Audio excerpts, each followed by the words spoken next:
Anies berharap PJ Gubernur DKI Jakarta bisa selesaikan masalah masyarakat dengan micro question. Masa bakti Gubernur DKI Jakarta Anies Baswedan bakal selesai pada tanggal 16 Oktober mendatang. Kementerian Dalam Negeri akan menunjuk penjabat PJ Gubernur untuk mengisi kekosongan posisi Gubernur DKI Jakarta sebelum Pilkada 2024. Jelang pensiun dari jabatannya, Anies berpesan kepada PJ Gubernur DKI Jakarta untuk mempertanyakan hal terkecil pada masyarakat demi kemajuan Jakarta. Sebab, pemerintahan hadir untuk menyerap kebutuhan masyarakat, alih-alih instruksi individu.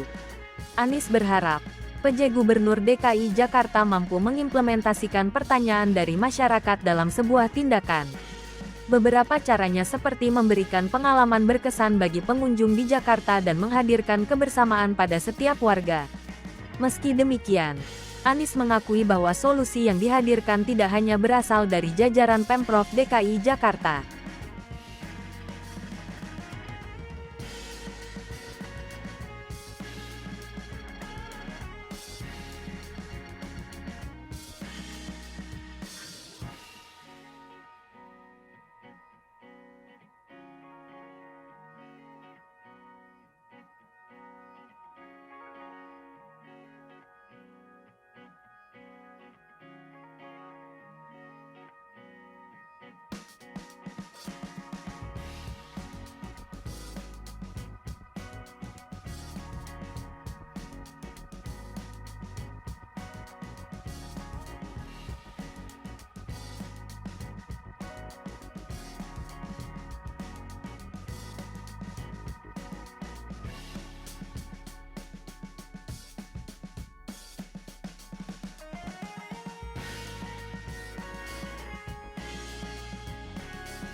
Hai pemirsa Sri Popo TV, jangan lupa komen, like, dan subscribe, serta tonton terus berita